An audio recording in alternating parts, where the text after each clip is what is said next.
First of all, I would like to thank our brothers at IRKHS and SISCO Center, presented by the head of the department here of and Sunnah and others who invited me to attend this session to participate in the program of leadership or visionary leadership.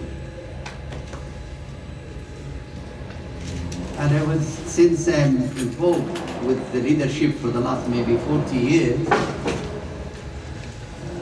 if not more, since I was 23 years, I was involved in the training of leadership. However, every day I'm learning something new. So I'm going to share with you some of the ideas which we have designed, developed, and implemented. And the development started also a long time ago, but it was materialized here at IIUM since I joined it in 2016. So we have developed through the years, first the theoretical framework for Muslim leadership. Second, we have developed materials for training based on that theoretical model.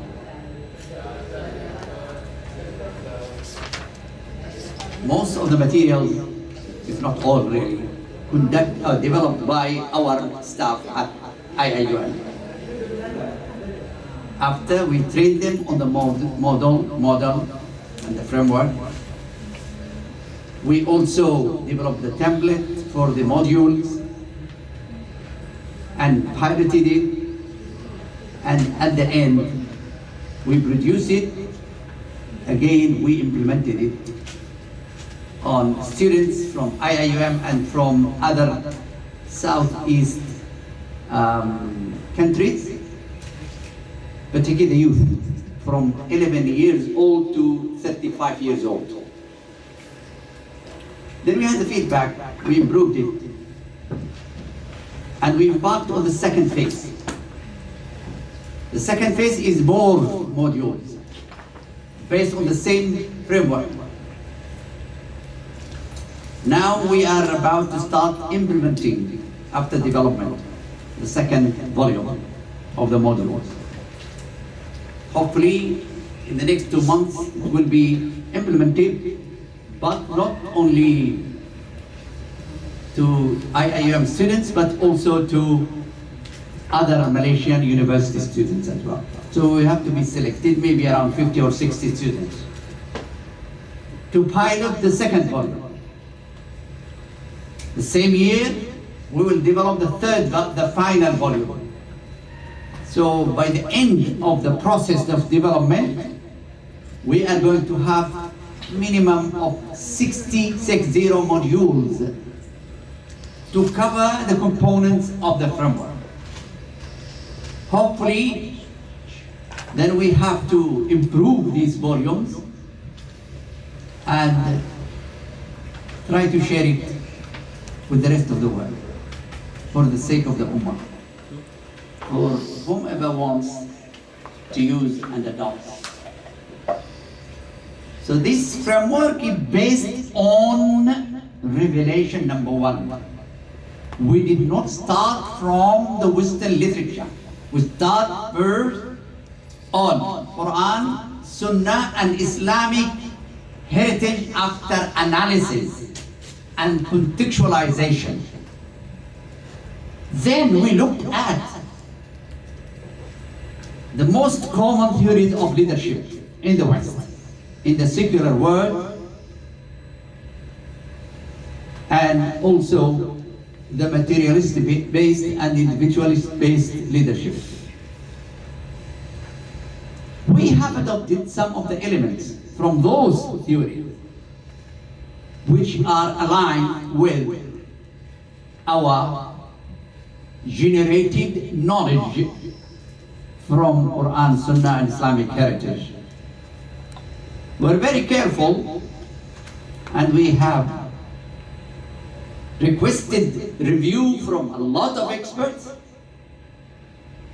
either those who are very well acquainted with Western literature or Islamic literature. So today I'm going to go through very quickly how we went through developing the model, the framework or the model of leadership, Muslim leadership based on the Islamic-based knowledge, through reflection, through induction, through systematic and thematization, categorization, and analysis. So this is just, again, is a human activity. We cannot claim by any means that it is objective. It is our best understanding here and now.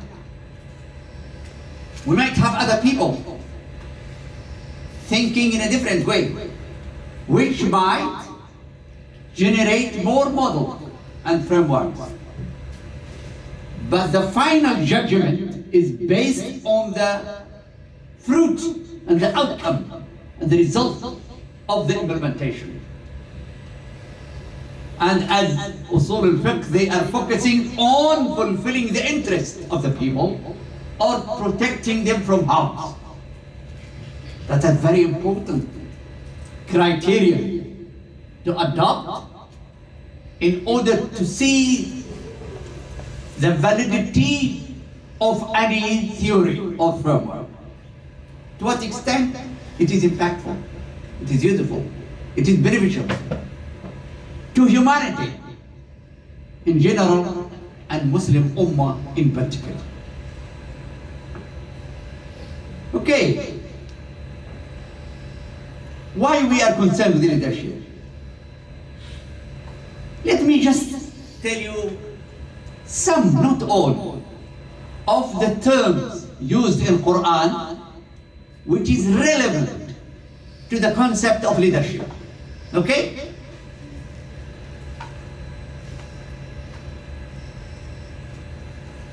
Look at this ayah. You are making dua. I'm sure in Malaysia, no prayer without this dua. Always after salah, they make this dua. ربنا هب لنا من أزواجنا وذرياتنا قرة أعين واجعلنا للمتقين إماما. I'm just focusing on this. وَجْعَلْنَا. Is there any pointer? No? No pointer? My hand is my pointer.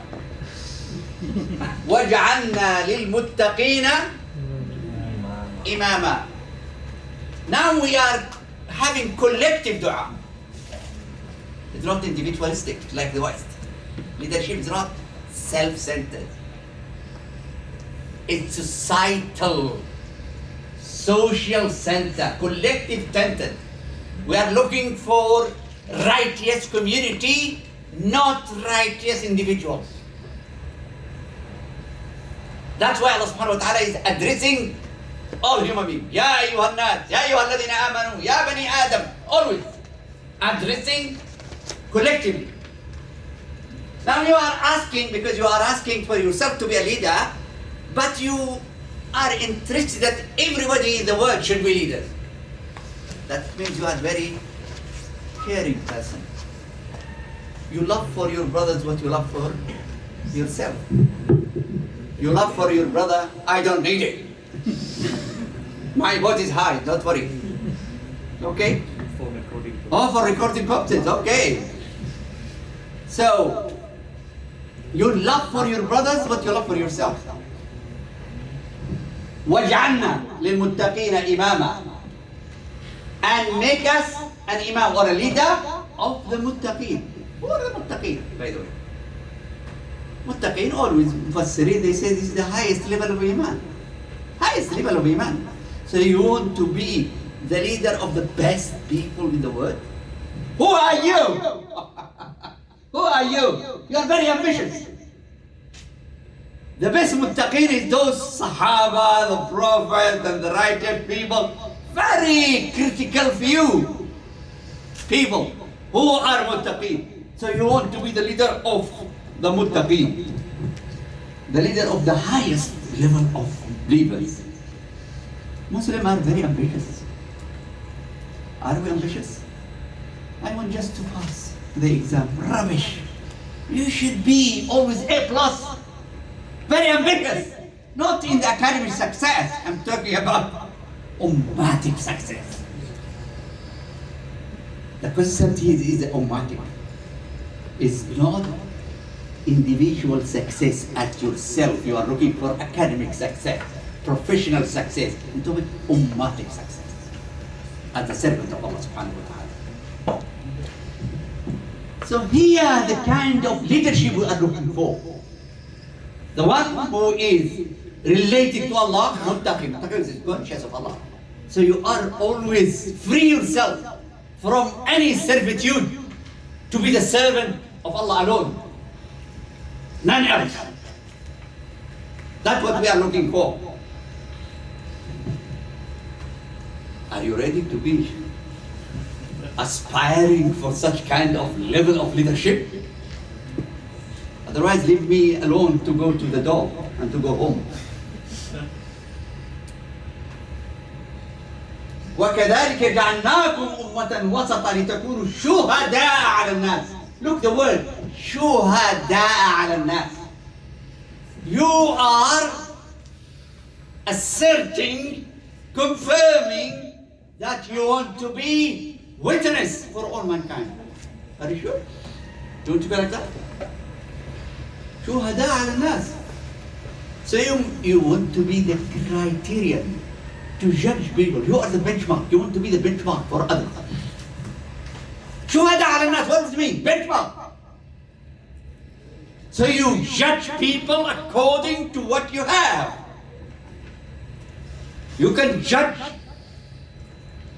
mankind based on your criteria and standard. Do you have such kind of standard? Do you know the standard? So this is the kind of leadership, not in the literature review, in the Western literature. You cannot say, what is شهداء على الناس? جميع, what is شهداء على الناس? Nothing. They don't believe in shuhada. Just enjoy yourself. You know, live your time. Don't worry about others. What is this? This is selfishness, sister. This is not accepted by Islam. Selfishness. You want to be yourself, to enjoy yourself only. Here you want to judge based on your revelation to be shuhada ala nas. I'm just giving examples. Again, Khalifa, the concept of Khalifa. You want to be Khalifa, acting on behalf of Allah. Wow! You want to act on behalf of Allah, so you have to be connected with Allah. How can you be the Khalifa of the president of your country without being obedient to him? They cannot appoint somebody as vicegerent or a Khalifa or an authority, approved, credible authority, unless you are very obedient, committed to his mission of Allah subhanahu wa ta'ala. This is the kind, look, there is a spiritual, social, ethical dimension into our concept of leadership. It's not just having leadership competencies, to be visionary, to be influential, to be this. It's easy. We're talking about mission for this life and the life to come, in the extended life. We're living what, 60, 70 years old, 80 years old, then you go. You have to be everywhere. So this is the kind of life we are looking. Do you think if you review all the world, universal, global literature, you will find this kind of thing? Never! Unless you believe in what you believe in, and you adopt this cause of Islamization or connection with Allah.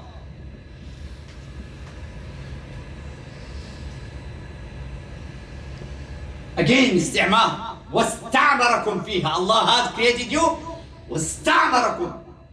He is asking you to develop and to adopt the Ummatic civilization. The development, construction of this life and the life to come. We want to be economically good, educationally good. This is istimar for this. But we want also to succeed in the hereafter. Read, go through the Quran. Allah wants us to be successful in this life and the life to come. Brothers and sisters, our concept of leadership is different. First, correct your foundation, which you build on it. Without foundation, you are baseless. You mean nothing in the eye of Allah. You are looking for fame, for material gain, and so on. It's okay, but you are not connected to Allah. So those who are looking for fame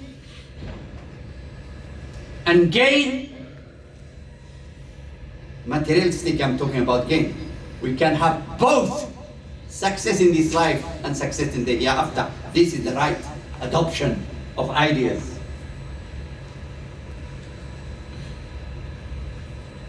Some others, just terminology used, imama. Imama. وإذ ابتلى إبراهيم ربه بكلمات قال إني جاعلك للناس إماما. But when he say قال ومن ذريتي قال لا ينال عهد الظالمين. Only imam or a leader for the people if you are a person of Tawheed, a person of mission of Islam. Not blood relationship. It has nothing to do with leadership. You know, adoption of family, leadership is not recognized in this ayah. قال ومن ذريتي, from my offspring. Allah Ta'ala said wrong. نوح قال هذا من أهل, قال no, it's not from your relatives. إنه عمل غير صالح. It's not a righteous action, righteous person. He's not a righteous person. So, start the beginning is not theories of leadership from the West. That's all I want to say. Look,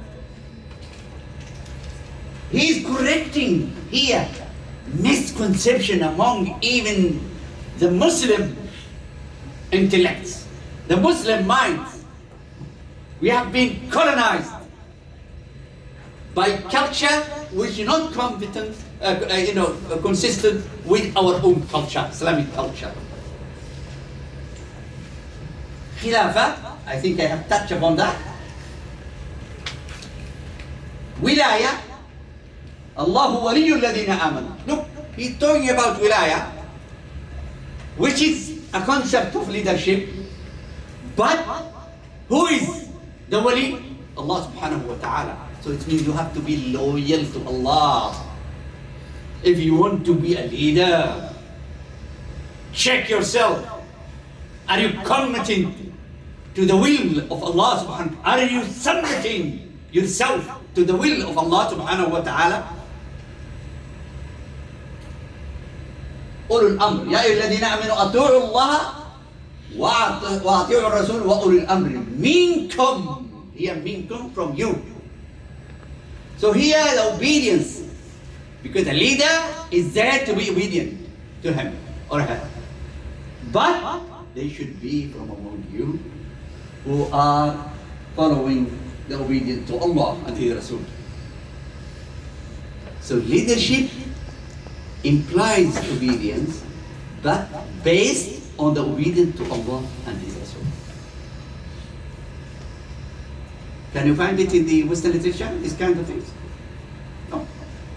No. Mulk. إن الله قد بعث لكم طالوت ملكا. And here, leadership requires competence and trustworthiness.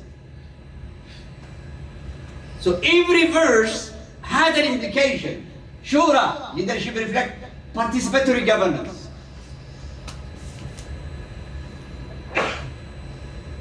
Nuqaba, this is the middle management. The middle management leadership. Leadership is distributed leadership and accountability. Accountability to whom? To Allah first, and people second. You know, in the West they talk accountability to the law, to the people, but to us, to Allah first.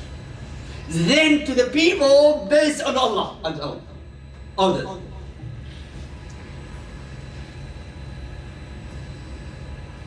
Amana, again, leadership is a moral responsibility, not a privilege.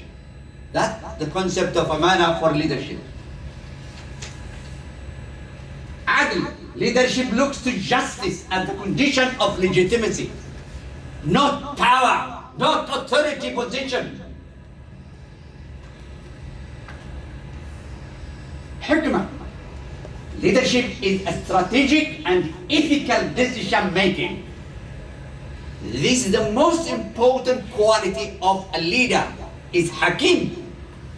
وَمَنْ أُوتِيَ الْحِكْمَةَ فَقَدْ أُوتِيَ خَيْرًا كَثِيرًا. He's been given abundance, goodness. Because if you are hakim, it means you are taking the right decision for the right purpose, at the right time, for the right people, and giving good consequences or impact. That's the hikmah. You are talking about consequences. Expected consequences. It is a kind of jihad, by the way.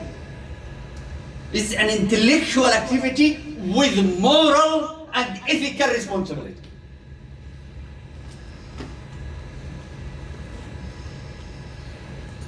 Because we don't teach hikmah. By the way, this should be, to me, is an important,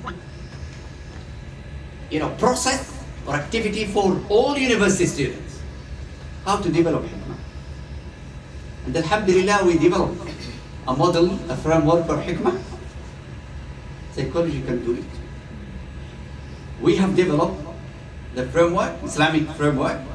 We have developed the material to develop hikmah among students, university students. It's a PhD student thesis. And also develop measurement, how to evaluate that hikmah. So we have to work together. There are a lot of things we can do from an Islamic perspective. But to talk just about Islamic, but you don't do it, waste of time, brother. Waste of time. Then the role of a leader, hidayah. Leadership aimed at moral direction. If you are a head of department, or a school principal, or a minister, or even a CEO, or a director in a company, or whatever, or a teacher in a school, your role is hikmah, hidayah.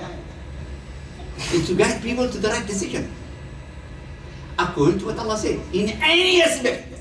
Because we are required to adopt an Islamic way of life.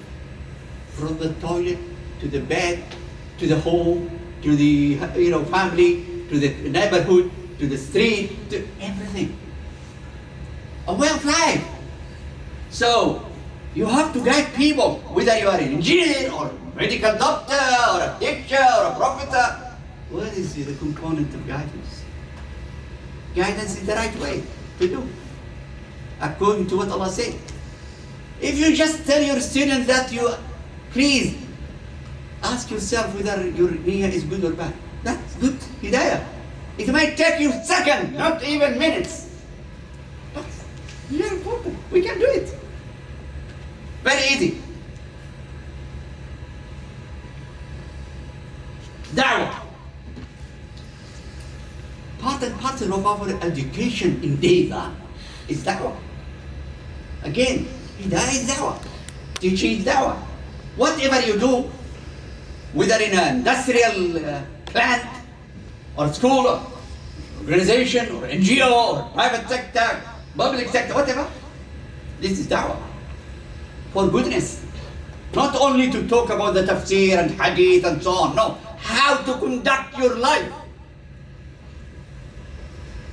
Every day and night. This is the kind of leadership is rooted in this. Tamkeen, empowerment.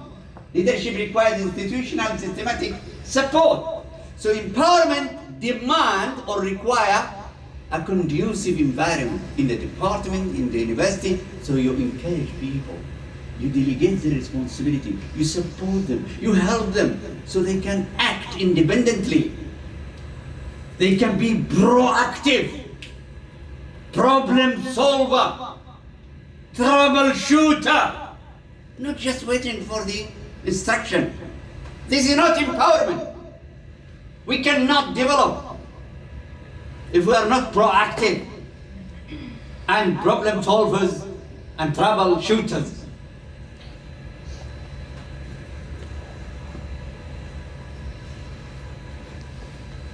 Delivering service for the society is part and parcel of our leadership, rooted in Islam.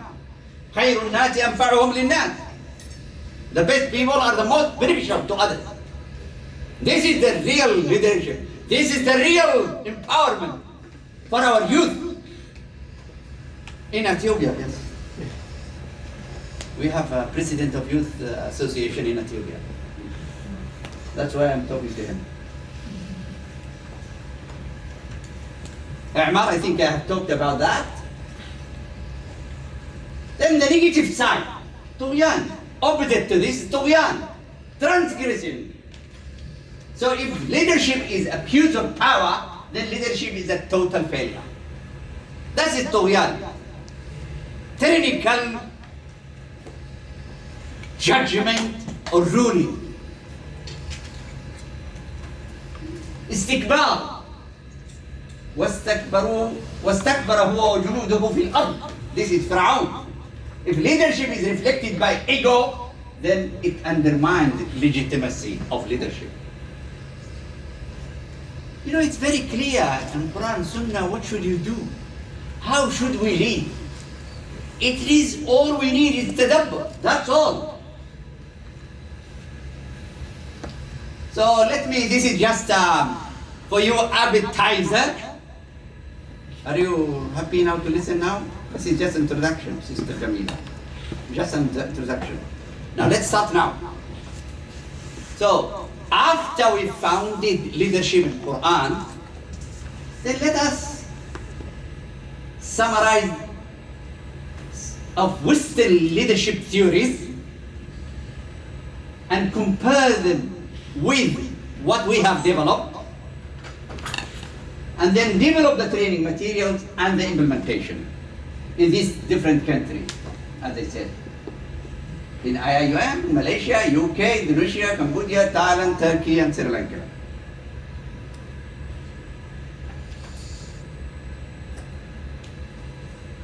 Okay. To make it, first I would like to show you the model we have developed. Okay? The framework. The theoretical framework we generated from Quran and Sunnah. As well as from reviewing the relevant Western literature, secular literature, or global, which are not conflicting with our own culture, the revelation. Because al-hikmatu dhalatul mu'min, wisdom is a hand of a believer. So we can select whatever, identify whatever it suits us. It fulfills our own aims and objectives. So the first, these are the components, by the way. 7 components, you can see them now. Heart, you might ask me, why? There is nothing called heart in the, if you talk to Western people, heart, They will say crazy. What heart? Heart is a pump. But in Quran is something else. ألا وإن في الجسد مضغة إذا صلحت صلحت. Who is the liar? The Western or our revelation? Who is more authentic? Who is more objective? Quran and Sunnah or the Western? Bump or the whole thing which control your life? There is something in the body. If it is sound, the whole body and manifestation is sound. That's why we started with qalb. Then intellect, aql. Aql in Quran is part connected with qalb as well, by the way. Okay? Third, akhlaq. There is a lot of words used in English, values, ethics, manners, morals. A lot of words, they cannot count them. But akhlaq is the most lovely word they have to use, because it is used by the Prophet sallallahu alaihi wasallam. إنما بعثت لأتمم مكارم الأخلاق. كان خلقه القرآن, Aisha said. وإنك لعلى خلق عظيم, the Quran said. So why should I shy from using my objective, authentic, valid terminology? Akhlaq. Why should I choose value-based? Value-based is nothing. Go and read in the dictionary what the definition of values. Values is what direct behavior, is the driving force for behavior. It's not the akhlaq which we are looking for. Akhlaq is equivalent to habits, but it's connected to the belief system and the emotional dimension and the niyyah and everything. All connected together. From the belief system to the emotional dimension, to sincerity, to good intention, to decision making and behavior to become habitual. All these are called akhlaq. Then we have personal traits. Personal is simat, traits, shakhsiyya. Like courage. Leader should be courageous. Okay? Resilient. And so on. Then you have the leadership competencies. Here, most of the literature in the literature, in all the Western textbooks, they talk about this. Effective communication, strategic thinking, strategic planning, visionary people, influence, and so on, motivation, that kind of things. Okay? That's what they're talking about. So we have selected whatever relevant to us from this. Then righteous action, but doesn't mean that it has nothing in Islam. It's very rare. But the good thing about Islam is he is using it and connecting to Allah. That's the most important. Two things you have to think all the time. Al-Khaliq wal-Makhluqeen. The creator and the creatures. How you connect the creator to the creatures. That's it. That's all our leadership. العلاقة بين الخالق والمخلوقات. Righteous action, because all these previous four or five, should be connected to action. Iman wa ilm wa amal. If there is no amal, what is the most hateful thing to Allah is the one who says what he doesn't do. So action, but they call it in the West behavior. We call it amal. But we add to it amalun salih, righteous actions. Not just action, because action could be wrong. So, righteous action. Then, also benefit. Allahumma inni a'udhu bika min ilmin la yanfa'. Benefits, there must be impact. Now that these days they call it impact. Impactful. Okay.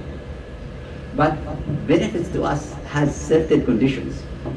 Should be with sincerity to Allah. Should be in line with Allah's revelation.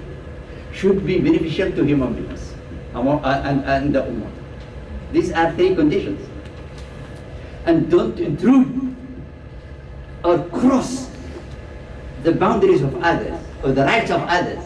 These are 4 conditions, very important for anyone who wants to act. So this is what, I don't want to talk to you, this is, you can look at it. Heart, intellect, akhlaq, personal trait, leadership, competencies, action, impact, or benefits. Now this is very quick. So when we talk about the heart, we talk about the faith, the sincere intention, the emotional rushd. Some people, they say, emotional intelligence.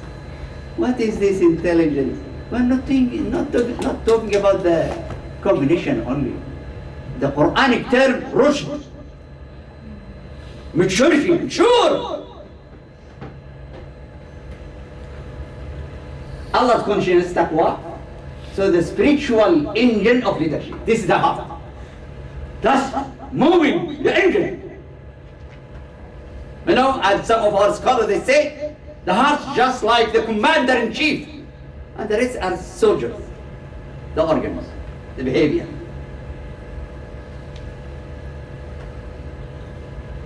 It guides judgment, intellect, prioritization, and decision-making. What is it? Sound reasoning, knowledge, revealed and acquired, because they don't really reveal, they talk about only acquired. Reflection, tafakkur and tadabbur, and wisdom or hikmah. So it guides judgment, prioritization, and decision-making. That's al-aql. Akhlaq, integrity, justice, trustworthiness, humility, a lot of akhlaq. I just give an example. But it regulates how power is exercised.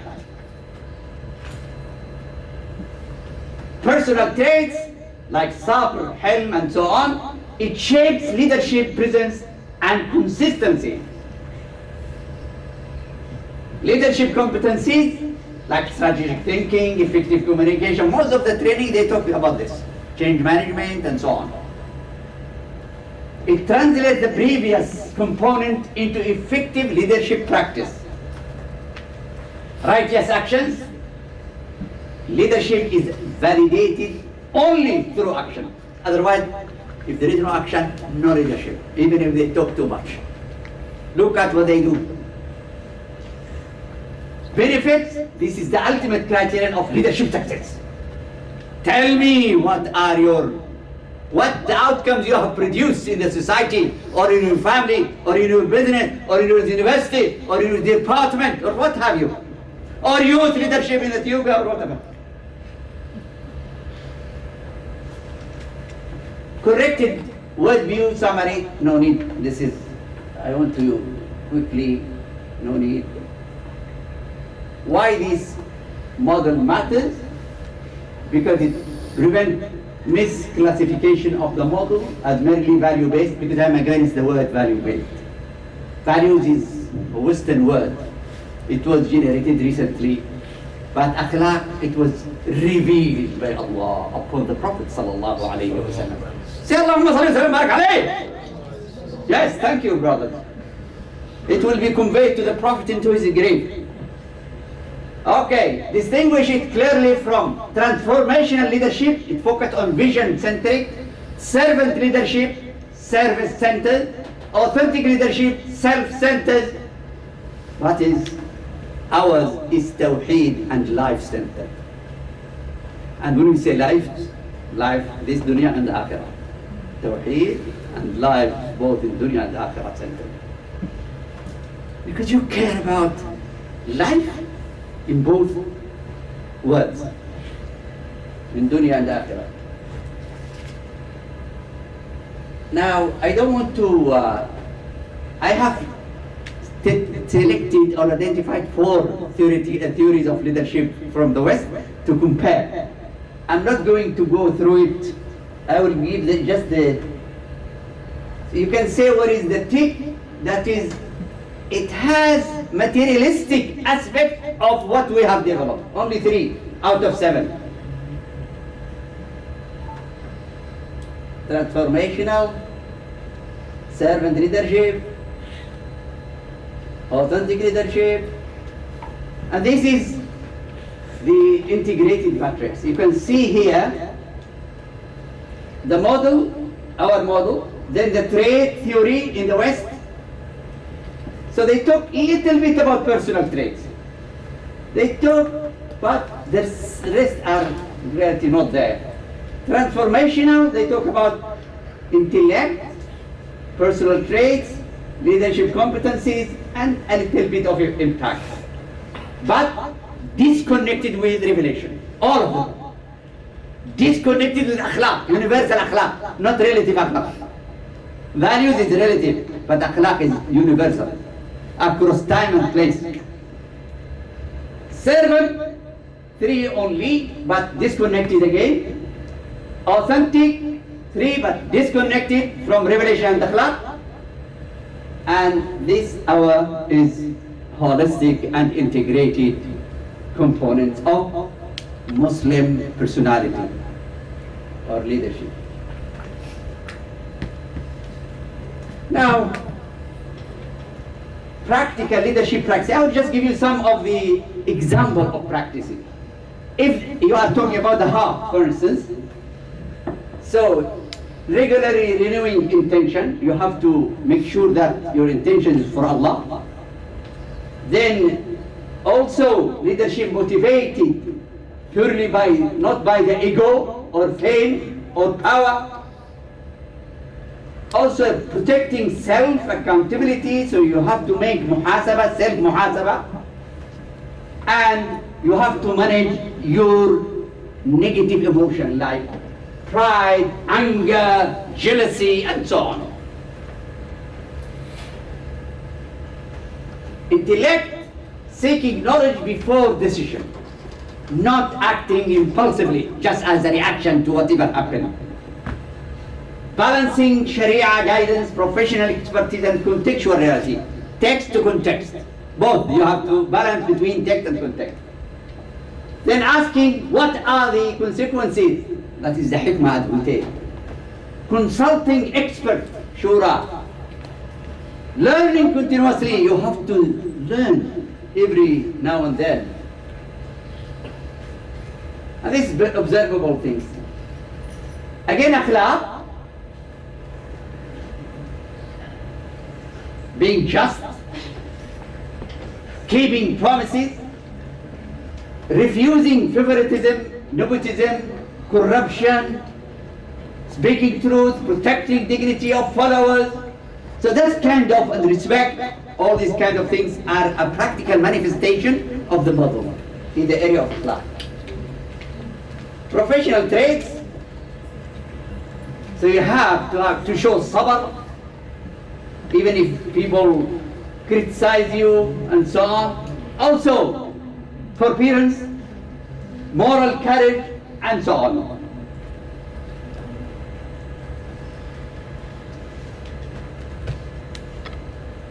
Competencies, communication, I think all of you have read about this, no need to talk about it. But you have to connect it to revelation and akhlaq, ethically and tawheed. Okay? In terms of righteous actions, translating ethic into policies, procedures, this is, you are talking about implementation. Actions-based practices. Aligning word to anchor to actions, vision with implementation, correcting mistakes, and so on. The final one is the benefit or impact, how leadership is finally judged. Because this is the evidence of success of leadership. It is the result, the impact of it, the benefit you achieve.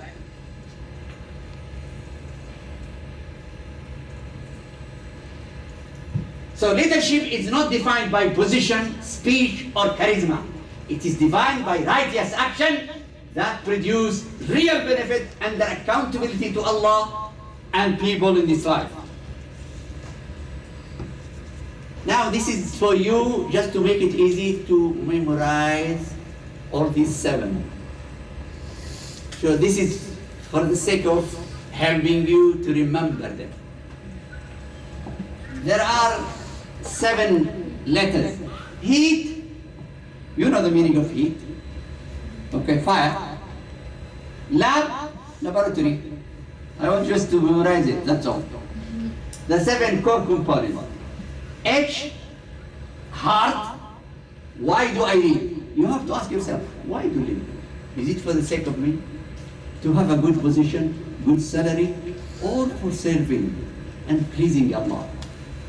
And to be Khalifa, and to worship Him, and to help my brother and sister, Muslim or non-Muslim. This is, you have to answer this in the heart. Why do I live? E, enlightened reason or reasoning, okay? Enlightened reasoning, which is intellect. How do I think and decide? A, akhlaq, how do I behave ethically? T, traits, who am I under pressure? Because sometimes you lose your temper.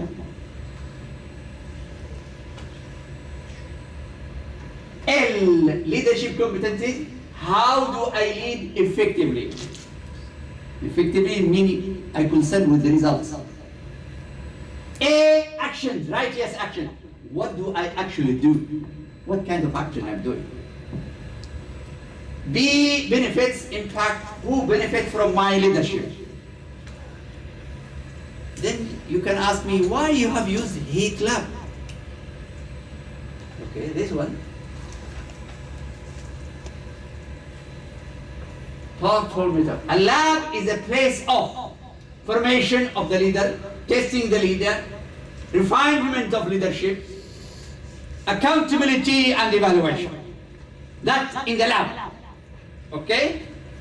Sorry. So, the leaders are not shaped in comfort, but in the heat. Now, and the heat has meaning. Leadership involves pressure. Leadership reveals true character. Leadership without heat produces no transformation. Is that easy to remember? May Allah help you to remember it. That's all. So it starts from heart, which shows the purpose, okay, and sincerity. Then intellect, wisdom and judgment. Akhlaq, ethical restraint. Traits, emotional strength. Leadership, competencies, effective practice.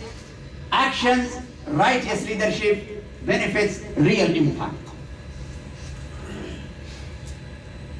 No skipping along, no benefit without action, no action without ethics, no ethics without a sound heart.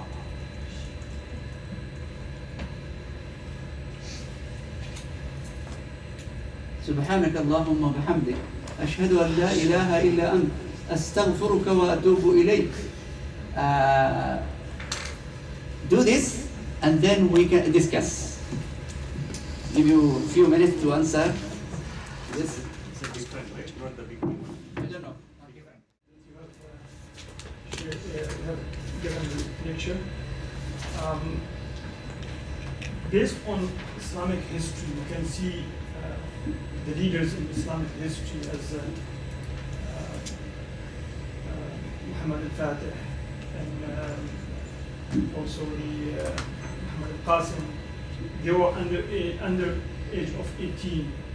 So we can have those examples in our life as a Muslim. But when you come to the recent world and Western ideology in terms, they put some restriction, 10 ages, that you cannot do anything to leave place for 18 years or okay. Having these all verses in the Quran, which is the revelation source of knowledge, and we have believed on that, and you have built this model, like 7 models, Al-Hidabi models, you have put it in the leadership skills. Why Muslims are not producing such kind of people? Since like 1,500 years almost. No, not true. Is it we are like going to have these models and we'll be having some Okay. Maybe a short self-introduction. Abdulrahman Safi, PhD researcher in Islamic finance and banking. Also, one thing you have mentioned about the akhlaq and SDGs and value-based and ESGs, there are some terms in Islamic finance which Western are coming with that, and we Muslims are following. Yes. Why? Thank you for following. Okay, he's following. I'm not following. Brother and sister, he mentioned rightly that we have throughout the history successful leaders. He mentioned and quoted political leaders and military leaders. What we are talking about here, social, educational, managerial, whatever, on all fields leaders. We are not talking only about military and political, that's one. Second, those young people you mentioned were brought up in their families and their educational institution in a different way. You don't have now such kind of environment. We develop those kind of people at early age. We need parents like their parents. We need environment like their environment. We can produce young people like them. But unfortunately, we don't have. So we are calling all of us, let us establish environments, conducive environments, so that we can produce leaders, young leaders. During the Prophet, Usama bin Zayd, he was 17, 18, during the Prophet's life. But those people also, they were suhbah, accompanied by good models, qudwa. They lived with qudwa people. They learned by doing. Usama bin Zayd was sent by the Prophet in several occasions to fight. He proved to be successful. Because there is nature and nurture. Nature, something inherited in their personality, genetic, plus environment they acquired by doing and by having qudwa and suhbah. We don't have the qudwa, we don't have the suhbah, we don't have the environment which bring up this kind of quality of successful leaders. We have to establish environment which produce those people. And they learn by suhbah and they learn by doing. Jazakallah. Next. Yes. If your voice, then you have to take this mic. Okay. Jazakallah khair kathira. Thank you so much, Prof, for the very enlightening session. My name is Azhan Nazir. I'm from... By the way, I cannot understand what you are talking about because this is a lot of echo. Echo. Yeah. Okay. So I'm Azhan Nazir. I'm a supervisor of Prof. Dawood. Alhamdulillah. I'm very honored to be under his Writing me. MashaAllah. What she's going to do is to say, I don't know. Yes. Oh, Don't say anything against me. No, wallahi, no. Very good things, alhamdulillah. So just to add to what Prof said, what I'm saying may be a little technical for some. There's a concept called neuropsychology.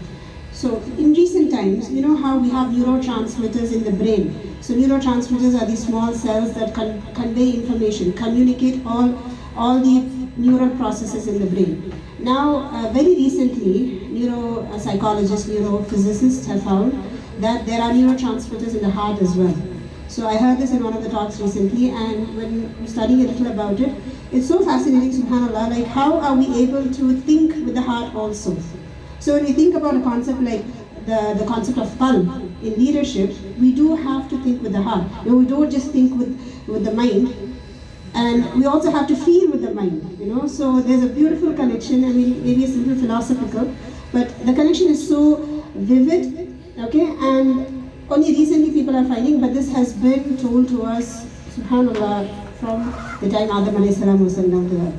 So this is just to add to what Prof said. So Jazakallah khairan kathira. Thank you so much for the knowledge. Looking forward for all the other sessions as well.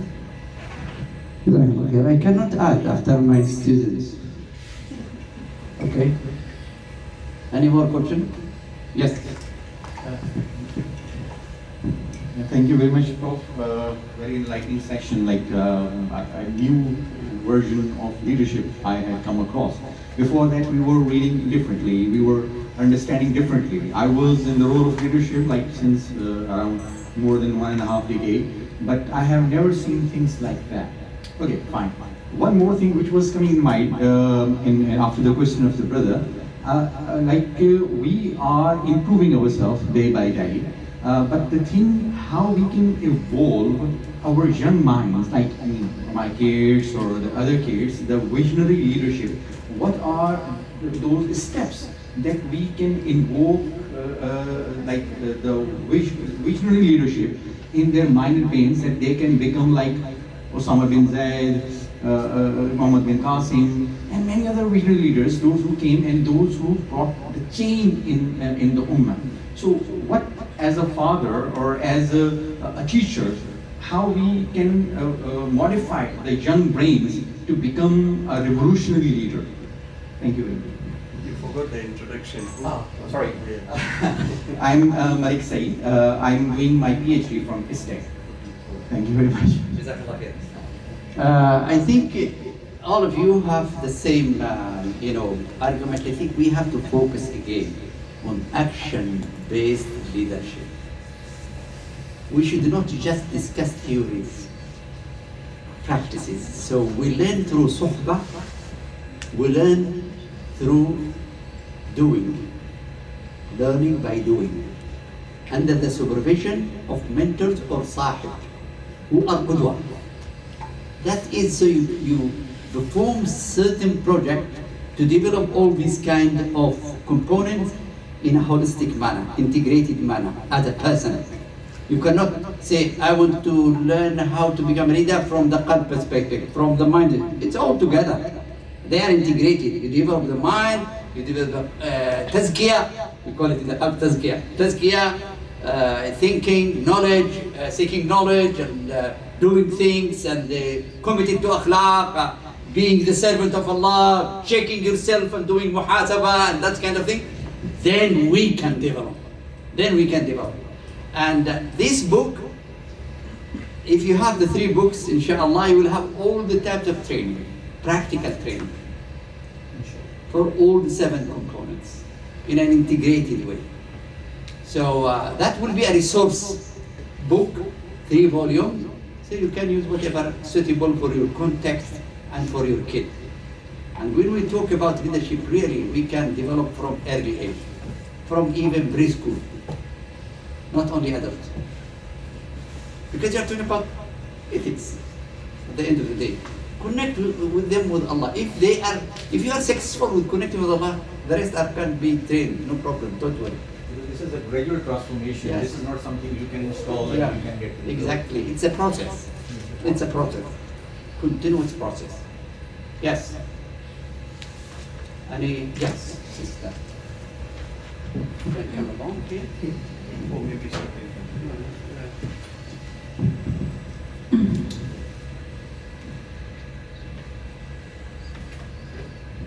I think that's all. Yes. Okay. Assalamualaikum warahmatullahi wabarakatuh, Prof. Yes. My name is Nadia Nur Shafiqah Nazar. Currently, I'm completing Masters of Education in Guidance and Counseling from Kuliah of Education. Good. You are with us. Okay. You must be excellent then. Because based on my, it's like general observation, especially on the younger generation nowadays, especially in Malaysia, I can see that maybe because they are too comfortable, because this country is the Islamic country. But what is my biggest concern is nowadays Muslim, they are more to following the religion. Our religion is just as a tradition, no longer is like a practice. This is my concern. So as a future leader, inshallah, one day, so what I can implement, especially in the educational setting, to make Islam is one of the way of life rather than the traditional traditional cultural context only. Thank you, Professor. Okay.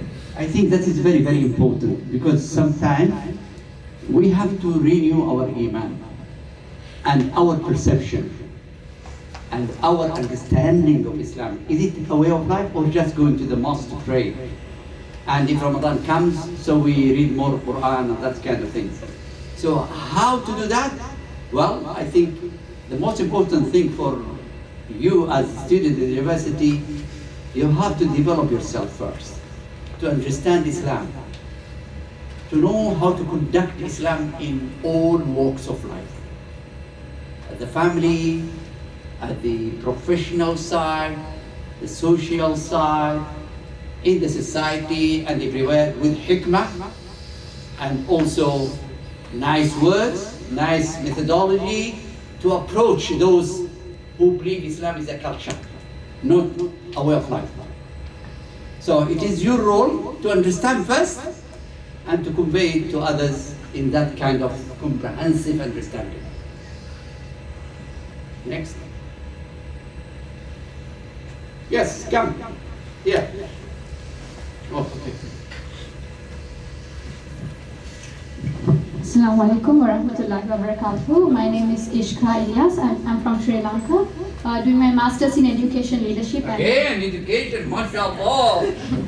I like it.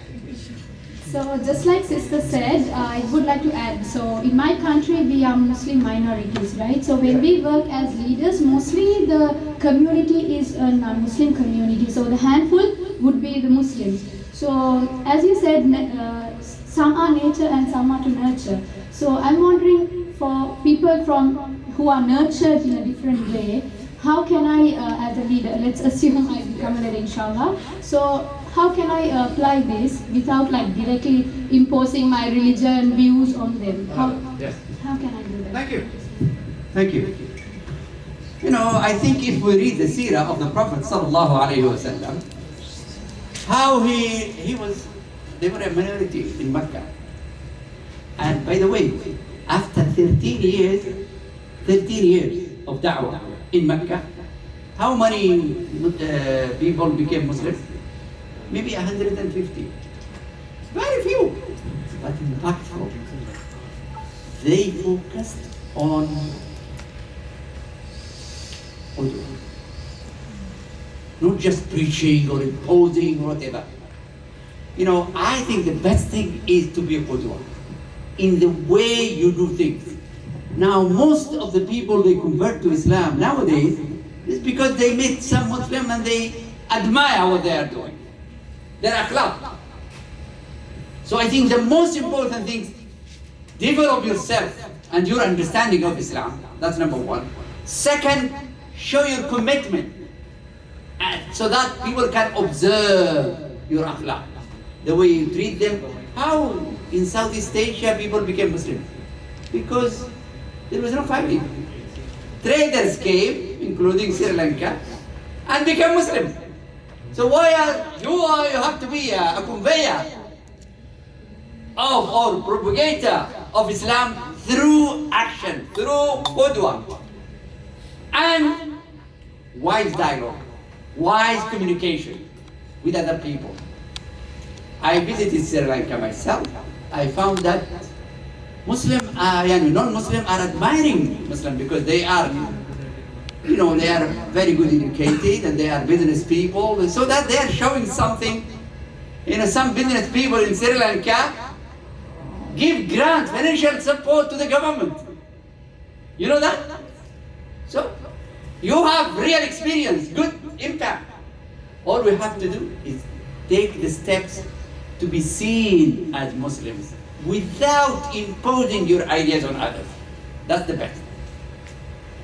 And you are in psychology? No, education leadership. Education leadership. You are a leader! You are a leader already! Okay? Prof, I would like to say. Yes, please.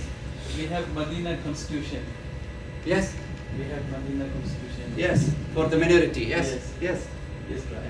Yeah, he said that even the Prophet dealt with minorities, the opposite, in Medina, and you see, read the constitution of minority Muslims, non-Muslims.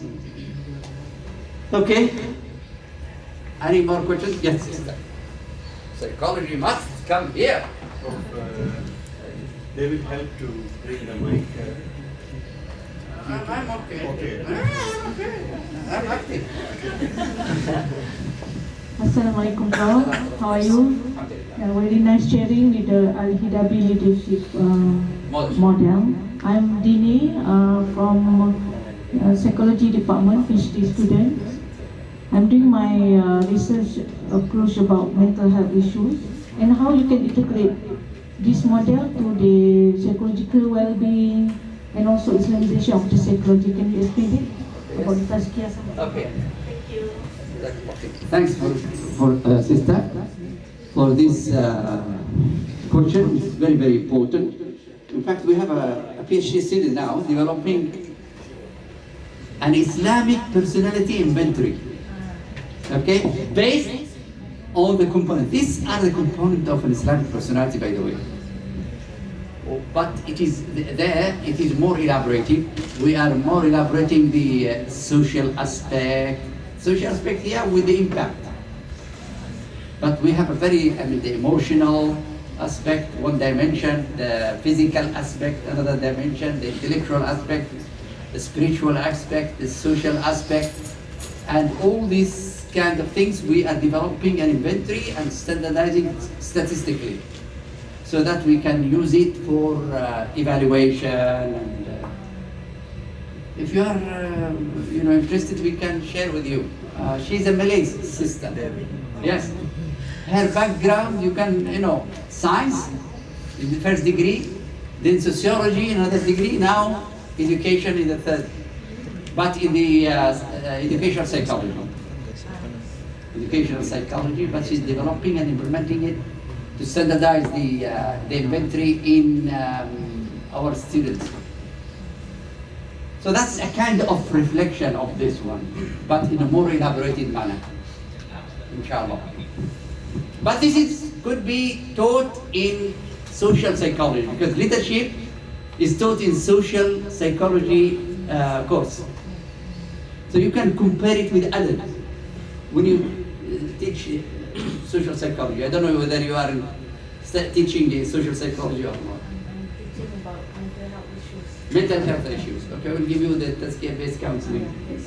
Yes, inshallah. Okay. One more introduction. Only one?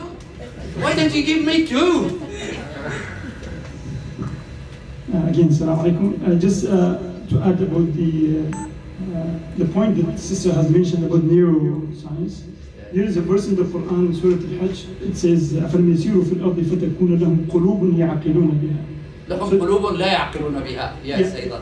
There are hearts, so they have to think with. So there is a revelation from Allah in the Quran, as the Prof has mentioned many verses. And one thing, Prof, you have said about the Qudwa. Everyone has someone to follow. Yes. But maybe someone is following the right path and someone is following the wrong path.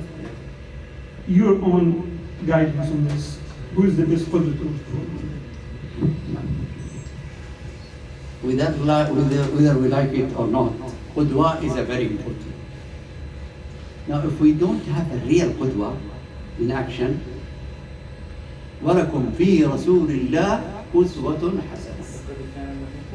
لَقَدْ كَانَ لَكُمْ فِي رَسُولِ اللَّهِ أُسْوَةٌ حَسَنَةٌ. So we have to read the seerah, to look at how the Prophet sallallahu alaihi wasallam lived, and we have to make use of it now, but we have to use our intellect to drive, okay, to infer the traits, the skills, the everything in his life. That's very, very important. That's one way of doing it. So if we read the history of Muslim leaders, the Prophet and Sahaba number one, of course, but also other leaders. The second one is each one of you has certain good side. All of us.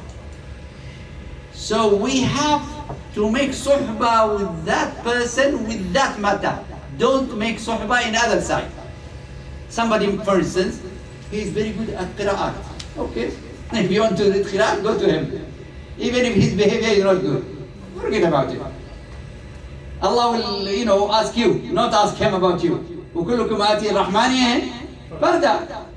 So you have to be responsible. If somebody is good in community engagement and helping others, make qudwa in that aspect.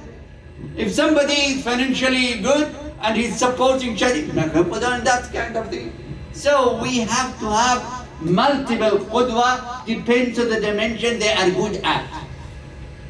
Also, some of our scholars, they said, don't make any living body as your qudwa. He may change at any time. So you have to make self-muhasabah, checking, self-evaluation for yourself. And Quran is very clear, by the way. If you have any lack of knowledge, seek knowledge and evaluate yourself.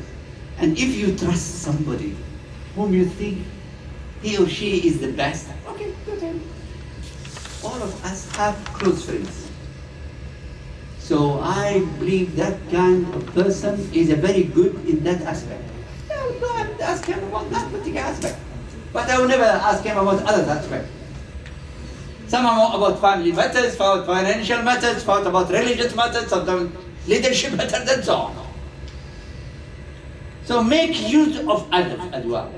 So you can have multiple qudwa instead of one.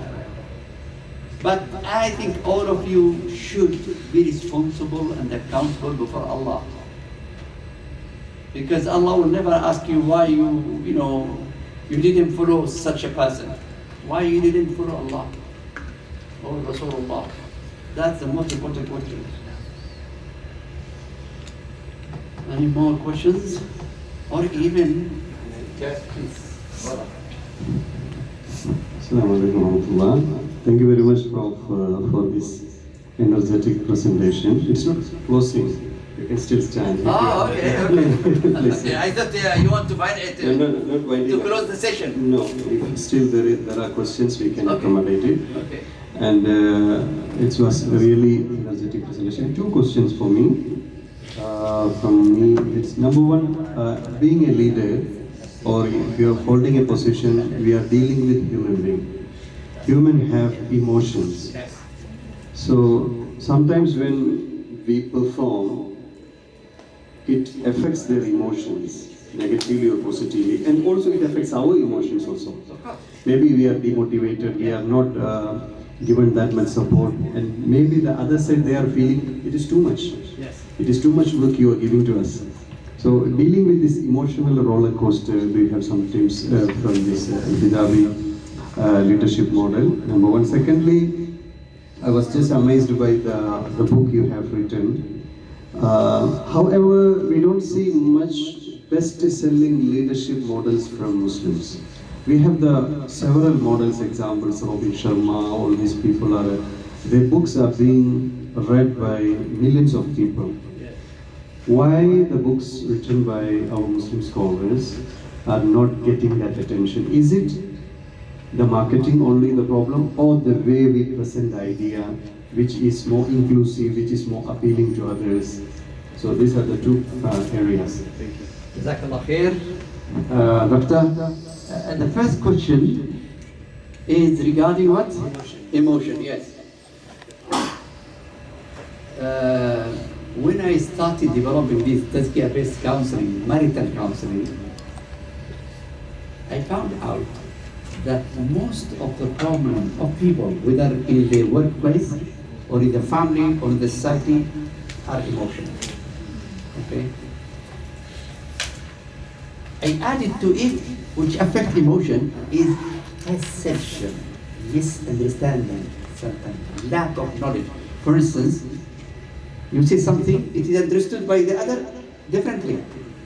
They think you are attacking him, and you are not attacking him, I'm just showing something. So it affects they become stressful about emotional matter. So perception and emotion are closely connected. To me, To me, Tazkiyah is the best way of doing it. That's why I developed another framework called Tazkiyah-based counseling, which is based on emotional rushd, emotional maturity. Emotional maturity. For instance, there are between men and women, or even student to student, just, for a little tiny things, they isolate from each other, attack each other, they insult each other, for something is trivial. Okay, very trivial. But I think if the tazkiyah is high, for instance, وَالْكَاظِمِينَ الْغَيْظَ وَالْعَافِينَ عَنِ النَّاسِ وَاللَّهُ يُحِبُّ الْمُحْسِنِينَ. Allah said, وَالْكَاظِمِينَ, those who control their anger, who forgive, Allah will grant the good things for the believer. So there are some rules and conditions which, if you control yourself, your emotion, your anger, you are getting reward from Allah. So even if I am not happy with you, I say, okay, I control me, Allah forgive me. Forgive. So control and forgive. Now if we have this kind of tazkiyah, our problem will be less. Because we'll be forgiving, we'll control our emotion and so on. But if we just burst and react directly, impulsive, so I think that the best thing is to remember about tazkiyah. Maybe we have another meeting for tazkiyah-based maturity, This is emotional maturity. I think all of us need it. All of us need it. Because we follow up our own emotion. Yes. We sometimes forget what Allah will reward us if we control it. Tazkiyah. Second, why our books are not being becoming the bestsellers? Bestsellers. I will buy your book. No, I don't. We don't buy. We give. This is for. We don't sell. We just give for free. Our book for free. Yes, for free. No, we don't take money. It's sponsored. The book was sponsored. But the hard copy maybe we'll sell later for sustainability, not for ourselves. All the brothers and sisters who wrote, we give them even symbolic from the donors, So our aim is how to help people, not to. But why not sellers? Simply because I think we are not business oriented. That's why. Because those people, they make a lot of promotion to become best sellers. Second, they want to please customers. They focus on client satisfaction, customer satisfaction, what they love. So when they write, they know what those customers love. They talk about issues, they love it. We don't. This is, I said, heat. It burns. You have to have a lot of pressure in order to be a leader. Nobody agrees. Maybe you can change the picture because it remembers the Jahannam, the fire. Okay, we'll delete it. No worry. But we can say ibtila. Ibtila. Yeah. أفحسب الناس أن يقولوا آمنا وهم لا يفتنون. فتنات الحياة. لقد خلقنا الإنسان في كبد. We created human being in hardship. That's life. Because our father Adam was in Jannah. He committed a mistake, a sin. Allah forgive him and tell him, okay, I will send you down on earth. Don't do it again. I will test you again. So we are in that test because of our father. Yes, our father. Yes, we have to be in that test. The everlasting life is there, not here. Any more question? Yes, okay. One more question. Maybe one more question when we close. No problem. You just order, we obey. My name is Kasar Jibran and I am doing PhD in State.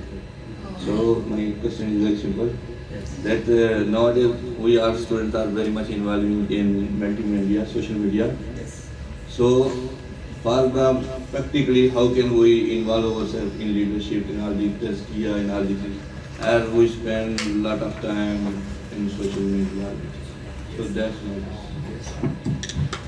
Jazakallah khair. I'm teaching mostly my Kulliyah of education, either PhD or master student. They are teachers in schools. I ask them, how many hours your kids in the school spend with the social media? Do you know what's the number of hours? They say between 8 to 10 hours. Very, very hurting to hear. Now, if you ask yourself, how many hours you spend? And how many hours you spend in developing yourself to connect with Allah and to connect with others? To you purify and beautify yourself. I think the problem is time management. We don't manage our time effectively. We need, again, to do muhasabah for ourselves. Every night, 5 minutes, think about yourself, what I have achieved for today. Either towards Allah, towards myself, towards my family, towards my society. Myself, you are allocating some hours for learning. For your family, to connect from time to time, how are you, mom, to make dua for them in your prayer, to connect with Allah. Fasting, reciting Quran, tadabbur, ibadah, dhikr, dua, and so on. And towards others, helping your brothers in the kulliyah, in your son's country. One sister is doing a lot of training for her own people not in Sri Lanka, in Azerbaijan. So, you have to ask yourself, what is my role toward Allah, toward myself, toward my family, and toward society and the Ummah? Ask yourself for a few minutes. If you are serious, you will rearrange your time, schedule. Then I think you can develop yourself a lot. So we cannot blame others, blame ourselves. Imam Shafi'i said in one of his poems, نعيب زماننا والعيب فينا وما لزماننا عيب سوانا. We blame the time, the circumstances, the situation, the context, but we never blame ourselves. Never ever we blame ourselves. I'm doing my best. You can see our children here. I'm doing my best. But my father didn't understand me. My mother didn't understand me. Our lecturer at the university, they are rubbish. But he never talk about himself or herself. If you go now to the top management, they will say, we blame our lecturers, our students, our money, we don't have enough money. You come to the lecture, oh, the top management are not doing fine, and the students are not good. And you go to the students, oh, rubbish, our lecture are not good, the top management are not good. Everybody is blaming others. This is what Shafi'i said. And this is in psychology, they call it attribution theory. You attribute success to yourself and attribute failure to others. MashaAllah. What a kind of sound judgment you do. We should blame ourselves first before we blame others. Forget about blaming others. Establish yourself. Make sure that you develop yourself, you manage your time, and you fulfill the role towards Allah, toward yourself, your family, your society, your ummah, your humanity, and so on. Jazakumullahu khairan. Who else? If one last question here. Who is it? It's not about question, but I want to share the reason why our book is probably not a bestseller. Yes. Based on my point of view of my experience. Yes. Because compared to other, I think the majority of the IIUM students is come from the religious school, and I didn't come from the religious school. Yes. So my religion and knowledge is very limited. Also the recognition of the Arabic words also very limited because at my time, the Arabic language wasn't compulsory to the SK student. So I have made the comparison from the book, for example, the Muqaddimah, compared to the translated in the Malay language and the English language. I can see that the very gap, if you, it's like feeling more interested toward to the English version rather than the Malay version, because the Malay version is like the written, this what is written inside is only for the Muslim itself, only for the who already have the basic of the knowledge, Islamic knowledge of Islam. Compared to the Muqaddimah in the English language, is much more have the much more humane and much more open. The language itself, either for the of course for the non-Muslim, and also the person who have very limited knowledge of the Islamic studies itself. Thank you. Any other questions? Yes, okay, you add. Because you are from School of Education, you have to add. You are supervising, that is. Really? So she has the freedom, yeah. I'm not taking time just to add to what Brother Kaisar Gibran said. Sorry to talk about neuroscience again, but the concept when we watch a mobile phone, okay, it's similar to that of addiction. So when we're watching something, there's a dopamine release. Okay, so dopamine is a drug. Okay, so the more we watch, the more we want the dopamine to be released. So this is a established research. In fact, what do we do to replace that dopamine is what we're going to focus on. So like Prof said, time management, fill in the 24 hours or the maximum time with so many other things that help you to release dopamine in a very halal and a positive way. And also, recitation of the Quran, has been directly attributed to dopamine release, but it's called SR, dopamine SR, which means sustained release. It doesn't burst out, it comes in very slow periods. So the effect is much long lasting. So, these are small theories which it's very necessary for us to do practically. We have to get up and start doing it rather than complaining that we're doing this. So, yeah, just that. Thank you, sister. I think, so inshallah, this is the email ID of Brother Bishrul. Yes. Sir? Anyone who is interested to write articles in this magazine, please just communicate with this brother. The first article will come from Sister Nida. She will write a report about today's session, inshallah. So that is how we are creating the leaders. And today also I don't talk anything, I ask the questions. The program is all controlled by our committee members. So we are helping the committee members to become the future leaders, inshallah. And also you have social media, you have platforms. Please share about our session, take some points, share some of the ideas which you have learned with your friends. As the brother asked about how can we utilize our social media for the da'wah purpose, inshallah. Jazakumullah khair. We pass the mic to the